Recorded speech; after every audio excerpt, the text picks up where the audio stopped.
Hey friends, welcome to my study channel. आज का मेरा टॉपिक है LER, जिसको लैंड इक्विवेलेंट रेशियो भी कहते हैं। आज हम समझेंगे कि ये होता क्या है। अक्सर आप सब ये LER और सारे कॉन्सेप्ट्स देखे होंगे, बुक में लिखे होंगे, लेकिन ये आपको ये कॉन्सेप्चुअल चीज़ें हैं, आपको बिना इसको अच्छे से समझे आपको समझ नहीं आएगा। आप पढ़ लें भले, तो हम समझेंगे कि LER क्या होता है। तो LER जब कह रहे हैं, इसका LER is use to estimate that intercropping is beneficial or not. LER का हम यूज इसलिए करते हैं कि इंटरक्रॉपिंग हमारे लिए मतलब फ़ायदेमंद है या फिर नहीं है। भाई ऐसा क्यों किया? क्योंकि अगर हम कोई सिंगल क्रॉप ग्रो कर रहे हैं और अगर हम कहीं इंटरक्रॉपिंग कर रहे हैं तो इंटरक्रॉपिंग में क्या यील्ड आएगी, और अगर सोल क्रॉपिंग कर रहे हैं तो उसकी यील्ड क्या आएगी।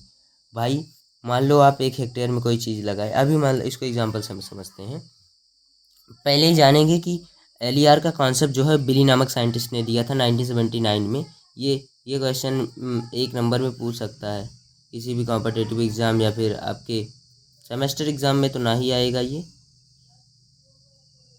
LER का फार्मूला बिली नामक साइंटिस्ट ने दिया। उसमें कहा कि LER is equal to LA plus LB।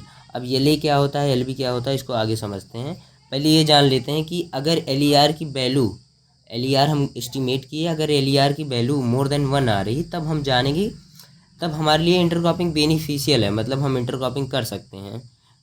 अगर LER की वैल्यू 1 से कम है तो इंटरक्रॉपिंग हमारे लिए हार्मफुल है। हार्मफुल का मतलब यह है कि हम तब इंटरक्रॉपिंग करें ना, हम मतलब सोल क्रॉपिंग ही करें। अगर LER की वैल्यू 1 है then intercropping is neither beneficial not harmful. अगर मतलब LER की वैल्यू 1 ही आ रही है तो हमारे लिए जो है वो बेनिफिशियल भी नहीं है, हार्मफुल भी नहीं है। या फिर तब हम क्या दो इन इस कंडीशन में हम ये कर सकते हैं कि आप चाहे इंटरक्रॉपिंग करिए या फिर सोल क्रॉपिंग करिए। मान लीजिए, अब इसको एग्जांपल से समझते हैं। मान लीजिए एक फार्मर है। भाई एक फार्मर है, उसके पास एक फील्ड है उसका 1 हेक्टेयर का, और वो 2 क्रॉप सेलेक्ट करता है कोई। अब इन दोनों क्रॉपिंग की सोल क्रॉप, दोनों क्रॉप की सोल क्रॉपिंग करता है। मान लो 1 हेक्टेयर में ये बोया और 1 हेक्टेयर में क्रॉप भी बोया। अब 1 हेक्टेयर में जो सोल क्रॉपिंग की यील्ड आएगी और जो 1 हेक्टेयर में जो बी क्रॉप की मतलब यील्ड आएगी सोल सोल क्रॉपिंग में। भाई क्रॉप ए जो है वो 1 हेक्टेयर में अकेली बोई गई। अब इस क्रॉप ए का यील्ड क्या है? अब क्रॉप बी जो है 1 हेक्टेयर में अकेली बोई गई, तो क्रॉप बी का यील्ड क्या है? ये हुआ। अब मान लो हम इन्हीं दोनों क्रॉप की इंटरक्रॉपिंग कर दें, तो इस इंटरक्रॉपिंग में ए की यील्ड क्या आएगी? कह रहा है ना कि yield of A in intercrop, मतलब इंटरक्रॉप में जब हम दोनों को साथ में लगाए हैं तो उसमें ए की क्या यील्ड है और yield of B in intercrop. अगर हम जब दोनों को साथ में लगाए हैं तो उसमें उसमें बी की यील्ड क्या है? तो LER is equal to LA plus LB, जैसा कि आप फार्मूला यहाँ पे लिखा है कि LER is equal to LA plus LB।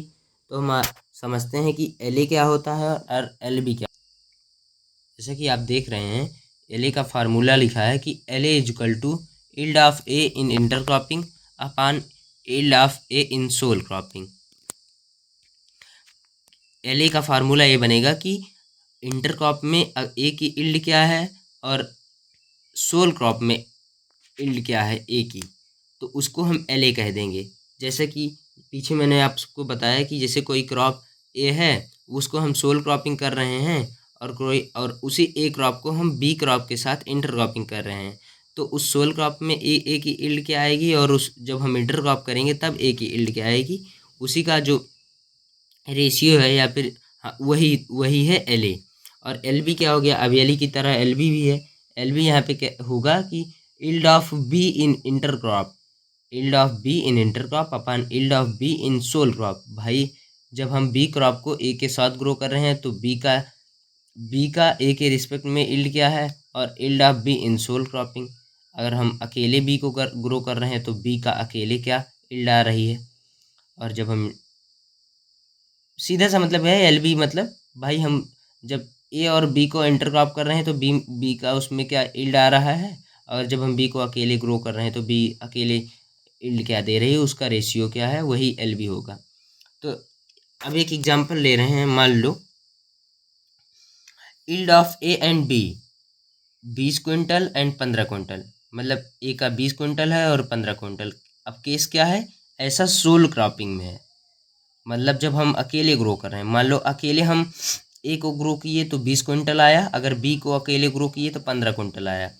और yield of A and B in intercrop A, अब देखो एक केस, सेकंड केस ये बन रही है कि जब हम इंटरक्रॉप कर रहे हैं इन्हीं दोनों को, तो ए की इल्ड जो आ रही है वो 18 क्विंटल आ रही है और बी की आ रही है 12 क्विंटल। तो एल ए क्या होगा, अब एल ए का फार्मूला यहाँ पे क्या है कि yield of A in intercropping upon yield of A in sole cropping.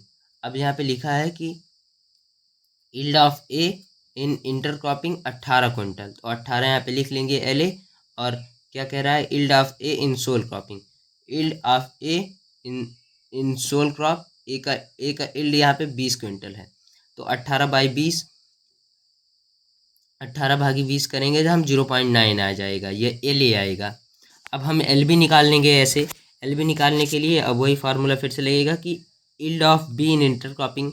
अब बी की जो यहाँ पे इंटरक्रॉपिंग में इल्ड है वो है 12 क्विंटल, तो 12 यहाँ पे लिख देंगे, और yield of B crop in sole cropping.